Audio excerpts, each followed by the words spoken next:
política. Un país no es una empresa. Le he pedido a Alberto Fernández que encabece la fórmula que integraremos juntos. Inmediatamente le dije que sí. ¡No se inunda más! Nunca más me voy a pelear con Cristina. No a los malos de antes y no a los malos de ahora. Son los dos horribles. La pindonga, el chuflito. Macri, Vidal Luqueiri, Vidal Luján, no es nada oficial.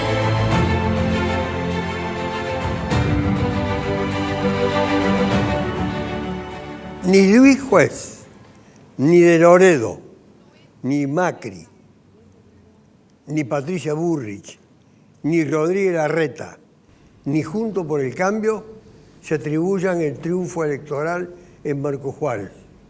Porque el triunfo electoral en Marcos Juárez es la reivindicación o ratificación, como se requiera, del intendente Pedro de la Rosa, la familia de la Rosa que viene teniendo virtualmente la aceptación del electorado de Marcos Juárez, desde el vamos, desde que irrumpieron en la escena política de esa potente ciudad del sur de la provincia de Córdoba.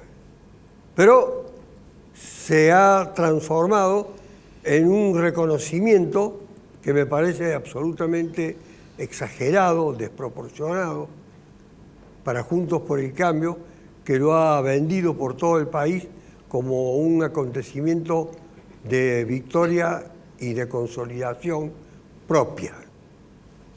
Yo, al menos, entiendo que no es así. Recuerdo una anécdota en la campaña electoral del año 1983, que yo lo acompañaba en ese entonces al que era candidato a gobernador por el justicialismo, a Bercovil Rodríguez, que pasábamos por las calles de la ciudad de Marcos Juárez, y al ver los rostros de los vecinos de esa ciudad, Berkovich me hizo una confidencia muy particular. Aquí nos van a romper el culo. Así fue. Y efectivamente, tal cosa ocurrió. Al peronismo, en definitiva, me angeló por 200.000 votos en aquella elección, le rompieron el culo al peronismo. Fue exacto.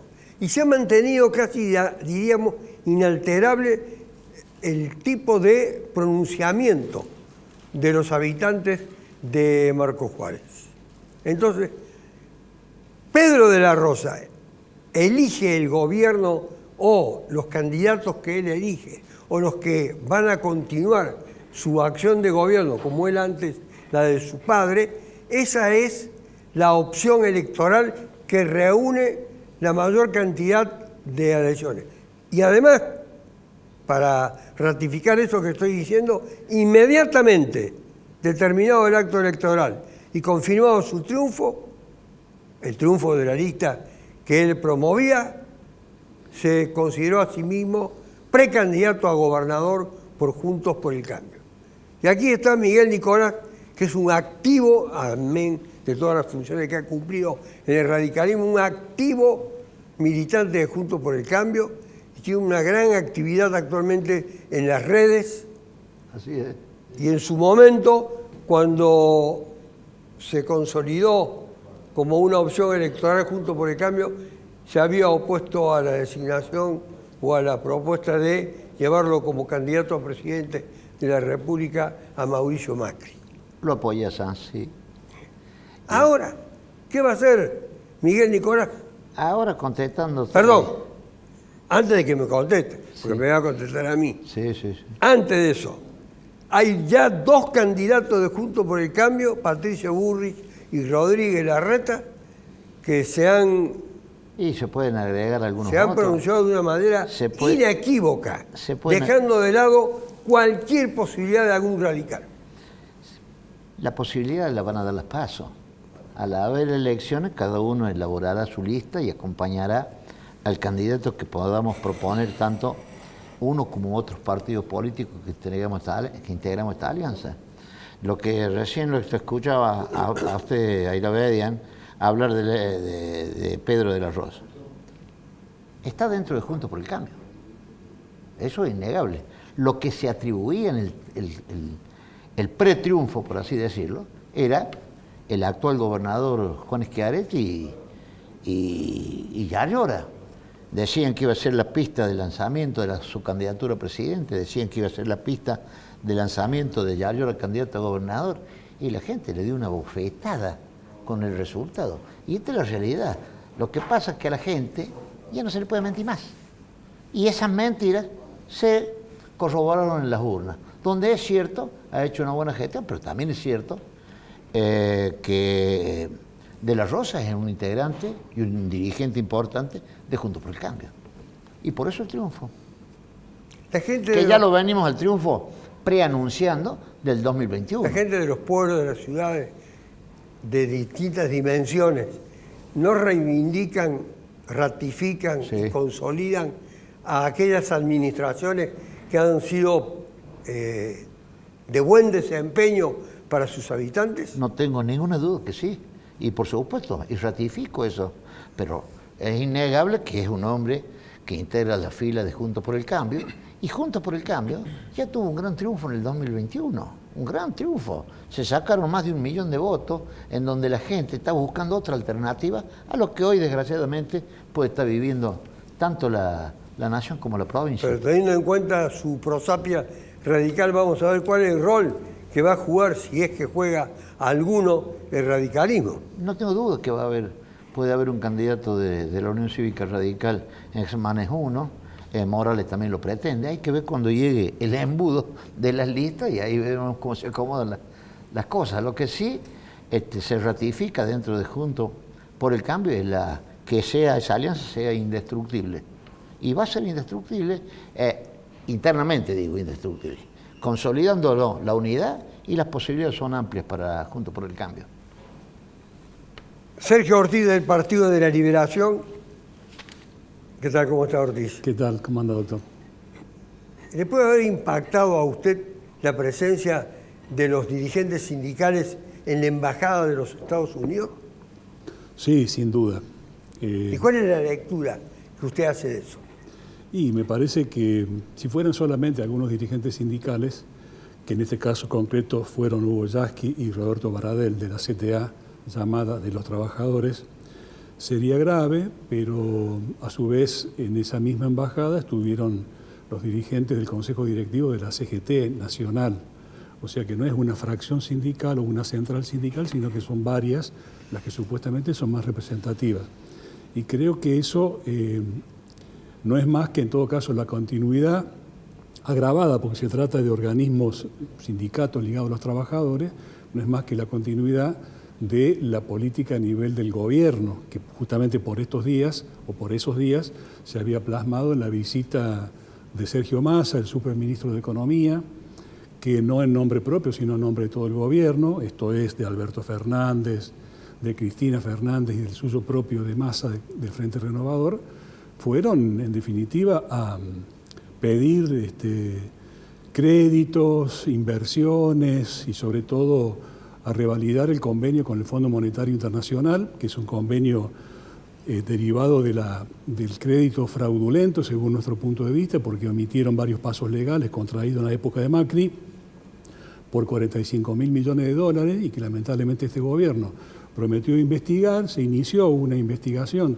mediante la Oficina Anticorrupción de Félix Krug, pero lamentablemente después, no en época de Massa, sino en época justamente de Guzmán, en marzo pasado, se convalidó, se legalizó esa estafa y desde entonces el Fondo Monetario Internacional es una especie no, su primo una especie, es el cogobierno en la Argentina y Massa fue a eso. De modo que eso es lo dramático, porque lo de Yasky puede ser una parcialidad sindical, pero el gobierno nacional involucra a todos los argentinos. Y es doloroso porque lo hace un gobierno supuestamente peronista, cuyo lema era o es de palabra una patria justa, libre y soberana, y no es patria, es país, no es libre, es dependiente, no es soberana, es neocolonial. Y es sobre todo injusta, muy injusta con su pueblo, ¿no? Adrián Vitali, ex sacerdote católico, autor de libros importantes de denuncia de lo que ha ocurrido en el seno de la Iglesia a lo largo de muchos años, hoy desempeñándose en el ámbito de la Municipalidad de la ciudad de Córdoba como director del Parque Educativo Sur. Lo que quiero preguntarle a Adrián es esta identificación que en los últimos días han logrado algunos sectores de la Iglesia con el gobierno y particularmente con el gobierno nacional y con Cristina, a raíz de la situación vivida por ella. Primero, bueno, la Iglesia siempre ha tenido cercanía con los poderes políticos que han ejercido el poder en las distintas etapas, ¿no? Con Menem estaba Corrachino y un sector de la Iglesia, y con el kirchnerismo, bueno, ha estado muy cercano a partir de Bergoglio, los curas de Opción por los Pobres, que fueron los que estuvieron acompañando.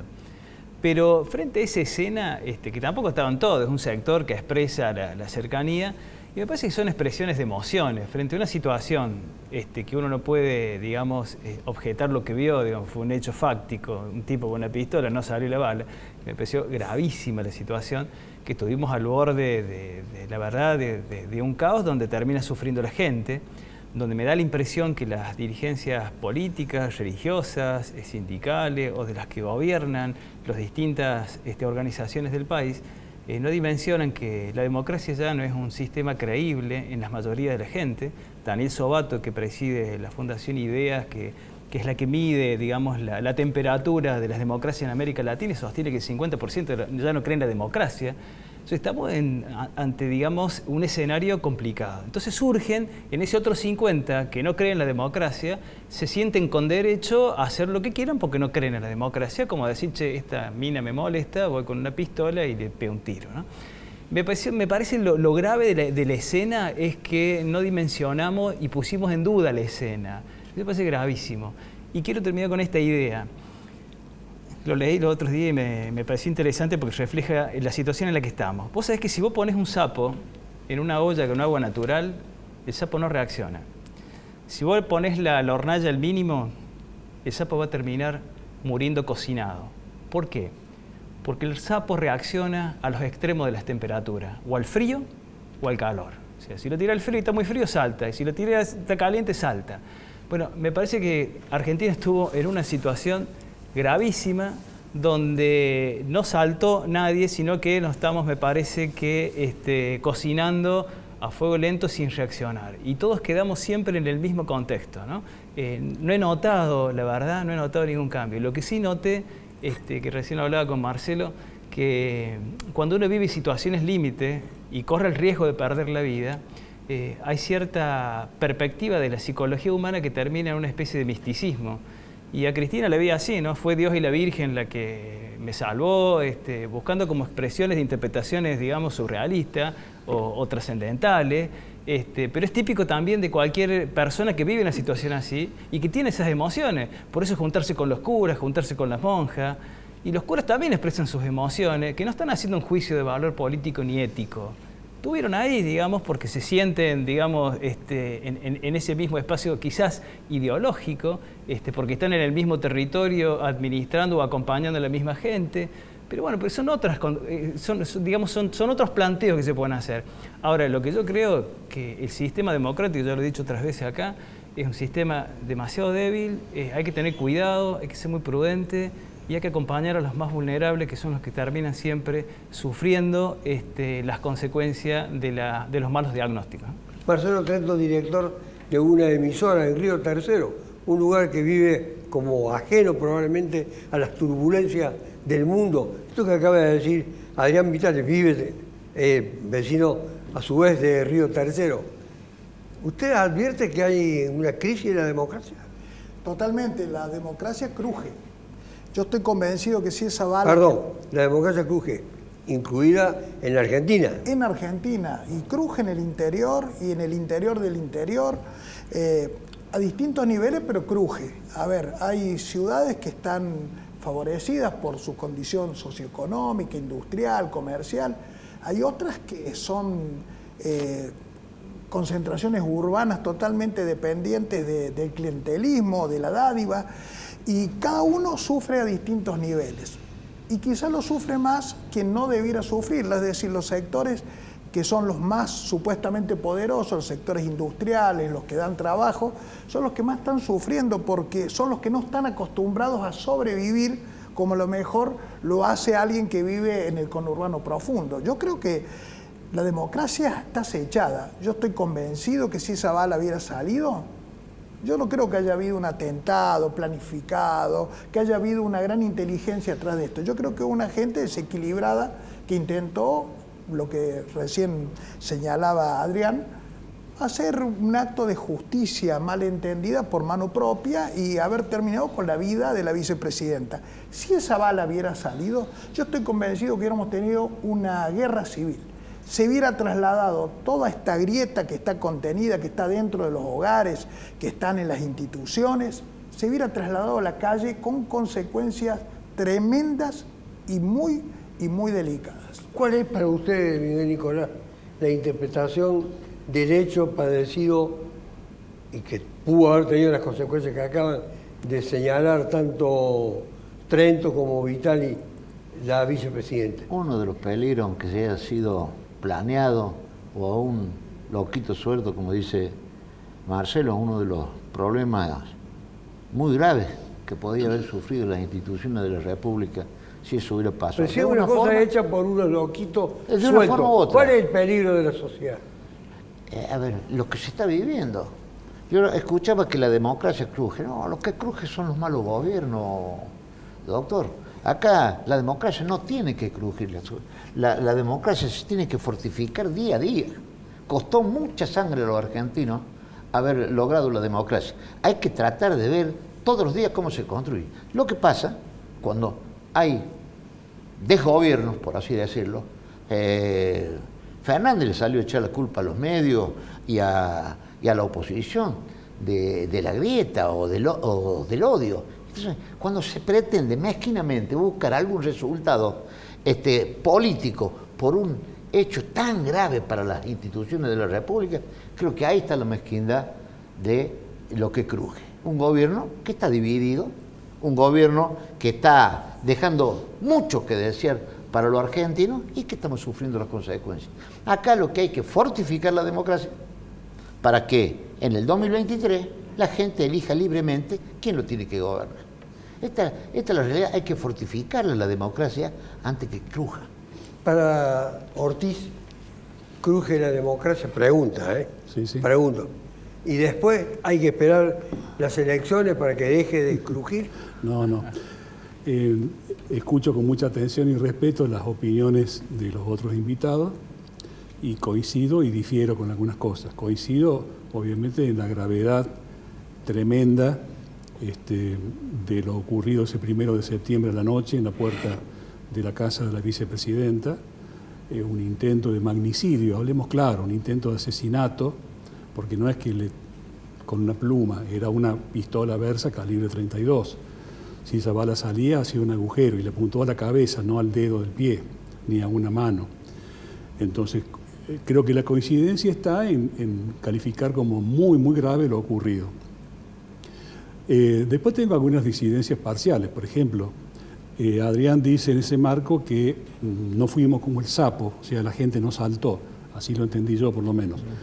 Y yo creo, Adrián, que sí, que la gente saltó porque el día sábado 2 de septiembre había 500.000 personas en Plaza de Mayo y miles de personas en Córdoba, y eso que Córdoba no es una plaza kirchnerista, digamos, de la Cámpora, ni nada que se le ocurra, digamos.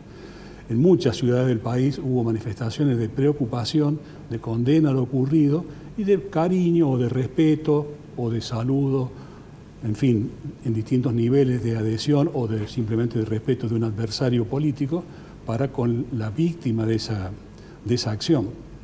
Eso por un lado. Si la bala hubiera salido, es contrafáctico, pero obviamente tendríamos que estar lamentando la muerte de la vicepresidenta de la Nación, nada menos y nada más. Toda vida importa, toda vida vale, pero obviamente con la figura y el lugar que ocupa institucionalmente Cristina Fernández hubiera sido tremendo. No creo, de todas maneras, que eso hubiera dado lugar a una guerra civil.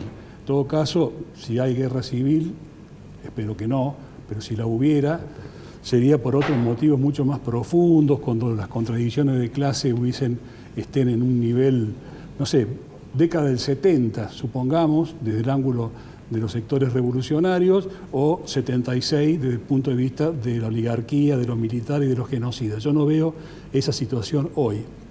Pero fundamentalmente me interesa enmarcar una discrepancia respetuosa con el amigo Nicolás, en el sentido que yo creo que hasta ahora la justicia, con la investigación que ha hecho la jueza Capuchetti y el fiscal Rívolo, y el peritaje de los teléfonos, fuera de la torpeza o mano negra de la Policía Federal y de la Policía de Seguridad Aeroportuaria, que no pudieron desencriptar y, peor aún, eliminaron o quedó inutilizado la información que había dentro del teléfono del frustrado tirador, digamos. Pero hasta ahora la investigación de los teléfonos que sí se han podido verificar, las cámaras y demás, indica un grupo, no una gran organización. No se han probado vínculos orgánicos entre esa organización y los partidos de la oposición de derecha, que tanto han criticado y seguirán criticando a Cristina, está en su derecho, de derecha o de ultraderecha, le hace Milei. No se han comprobado los vínculos orgánicos, pero sí, evidentemente, la afiliación ideológica. La afiliación ideológica, este grupito por ahora de 4 detenidos, son fachos, son de derecha, son nazis, son tipos que hacen la apología de la acción que, por suerte para el pueblo, no se pudo concretar. Entonces, en ese sentido, yo no puedo acusar a Juntos por el Cambio, a Macri o a Milei, tampoco puedo acusar, no tengo prueba para decir esta gente era nexo de ustedes. Pero sí yo lo que digo es que los que crearon la opinión pública, y voy a tomar como ejemplo los medios de comunicación, si Clarín, si la Nata se pasó diciendo que los Kirchner se habían robado un PBI, 500.000 millones de dólares, y después 2 PBI de 500.000 millones de dólares, que son ladrones, que son corruptos, que son esto, que son lo otro, y después aparecen 4 fachos locos intentando pegarle un tiro, yo evidentemente veo una responsabilidad política, no orgánica. No estoy acusando de eso. Pero bueno, generaron un caldo de cultivo. Si yo, doctor, me la paso, yo no, porque yo soy una persona muy modesta en cuanto a mis medios, saco Liberación y demás.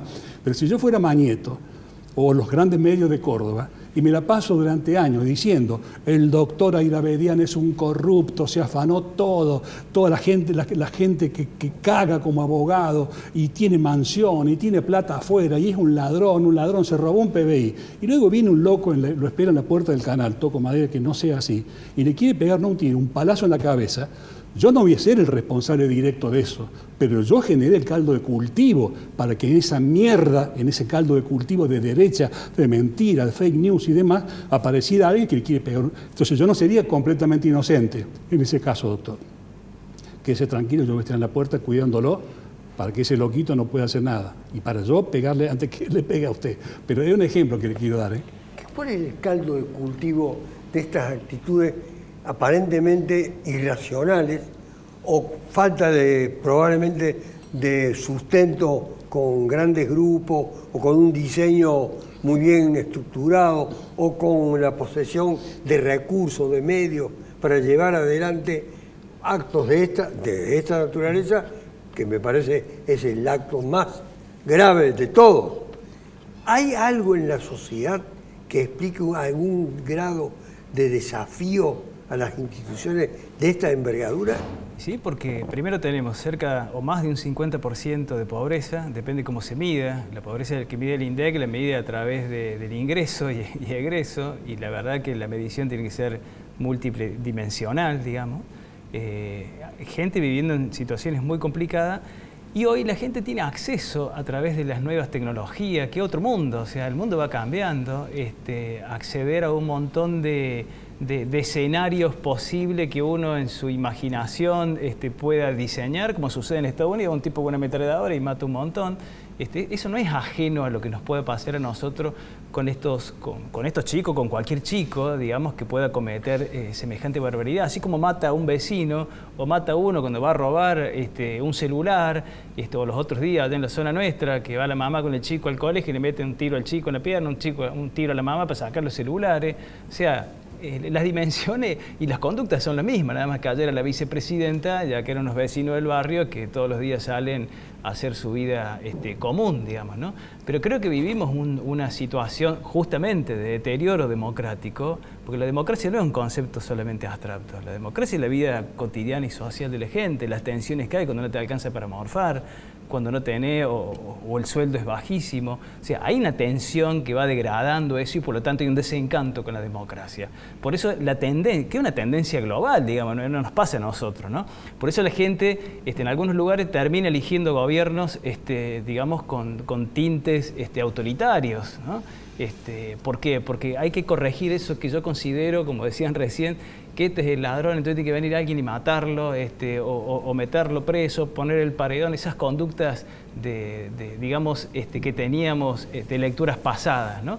Yo creo que es muy peligroso, estamos en un terreno de mucha vulnerabilidad, donde la vida no vale lo mismo que la vida de todos, y me parece que hay que tomársela en serio, y creo que hoy, si no suceden cosas mayores, por la organización de las comunidades, con los merenderos, con los comedores, con las organizaciones sociales, con los curas, con las iglesias evangélicas, que hay un tejido de contención tremendo en las bases, donde no solamente contienen desde lo alimentario, sino de lo afectivo, desde los valores, capacitando a la gente, a los chicos en oficio. O sea, hay un trabajo muy grande que no se ve, que no se vislumbra, pero que sostiene esto que por ahí otros manejan de manera irresponsable más arriba, ¿no? ¿Cómo se armoniza, Miguel, en el seno de Juntos por el Cambio, el alto grado de crispación que expresa, por ejemplo, Patricia Bullrich, con las posturas que usted lo mencionó como uno de los probables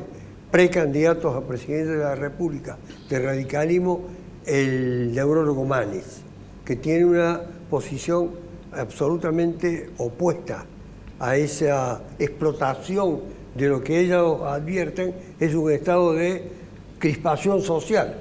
Lo que pasa es que por ahí son distintas posiciones a los efectos de ir, perdón la redundancia, de posicionarse para una futura lucha interna que va a ser las PASO, en donde cada uno tiene su estilo o su necesidad para querer imponer. Y en definitiva va a ser la gente que elija un modelo u otro que lleve la bandera de Juntos por el Cambio. La apuesta suya es muy electoralista, se me ocurre. No, es que electoralista ¿en qué aspecto? En el sentido de que todo no deriva a un pronunciamiento de las urnas. Cuando hay diferencias, por eso yo defiendo mucho el sistema de la democracia. Cuando hay un sistema donde le dan la oportunidad a la gente de que elija, yo tengo que estar contento. Y que la gente elija cuál es la bandera que tiene el modelo que quiere que Juntos por el Cambio imponga. Hay que unirse, hay partidos políticos y hay distintos criterios, hay distintos matices, hay distintos proyectos en los cuales se debe conversar, se debe analizar, se debe conformar que se está trabajando en eso y el posicionamiento de ver quiénes son los que tienen que llevar de la mejor manera la posición. Mientras tanto, la realidad nos sacude constantemente, al margen de los planes electorales para dentro de un tiempo considerable. La realidad va a condicionar las propuestas de todos los partidos transversalmente y también las plataformas que van a ofrecer, los discursos. Me parece que va a haber una palabra que va a ser muy, muy fuerte para las próximas elecciones, para el año que viene, que va a ser el pragmatismo. Hoy los discursos que no tienen un correlato con una propuesta bien anclada con la realidad van a fracasar. Ya la gente no vota por ideología, no vota por convicciones partidarias, no vota por tradición, vota mucho con el bolsillo y con la percepción que tiene de lo que le puede deparar tal o cual propuesta, partido, dirigente de cara al futuro, ¿no? Si los dirigentes, los partidos, no aciertan con el mensaje, con lo que proponen, van al fracaso. Yo hasta ahora no escuché, está bien, no estamos en tiempos electorales todavía, ningún dirigente está hablando de la fuga masiva, totalmente, de manera casi de avalancha de jóvenes que se están yendo al exterior. Ahí lo voy a dejar, voy a volver con usted, vamos a hacer la pausa que es obligatoria, ya volvemos. Y además preguntarnos qué es lo que la gente en definitiva quiere que se haga. ¿Cómo va a decidir su pronunciamiento? Pero se tiene que pronunciar mientras tanto hoy mismo. Ya volvemos. Son los dos horribles. La milonga, chuflito.